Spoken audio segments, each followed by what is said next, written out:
জীবনকে এত কাঁদিয়ে বললাম হায় রে জীবন, জীবনকে এত থমকে বললাম হায় রে জীবন, এত কাঁদিস না। যারা তোর ছিল না সে তোদের হবে না। আরে যারা তোর ছিল না তারা তোর কখনো হবে না। কিন্তু তোকে স্বার্থ পূরণ করার জন্য, তাই জন্য তারা তোকে ইউজ করেছিল। কিন্তু আমি জীবনে একটা বাস্তব কথা কি, মানুষকে বিশ্বাসের পর বিশ্বাস করেছিলাম, কিন্তু কিছু মানুষ আমায় বিশ্বাস নিয়ে খেলেছে। সম্পর্ক থাকুক বা না থাকুক, কিন্তু তোমার সঙ্গে তোমার সম্পর্ক রক্তর সম্পর্ক নাই থাকলেও আমি তোমাকে প্রচুর ভালোবাসতাম।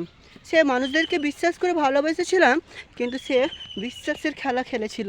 কিন্তু আমি জীবনে না কোনোদিন ভাবতে পারিনি সেসব মানুষের আমায় কষ্ট দিবে। মানুষকে গরম লাগলে গাছের ছায়ায় দাঁড়িয়ে থাকি, মানুষকে গরম লাগলে গাছের ছায়ায় দাঁড়িয়ে থাকি। এমন তো কি এই গাছটিও তো একটু অক্সিজেন দেয় আমাদেরকে, আমরা যেমন মন থেকে শান্তি খুঁজি। তাই তো বলি জীবন নিয়ে বাস্তব ঘটনা কিছু নয়। আমাদের জীবন একটাই, সম্পর্ক জীবন একটাই। মানুষ চলার পথে অনেক ভুল করে, কিন্তু আমি সে মানুষদেরকে বিশ্বাস করেছি।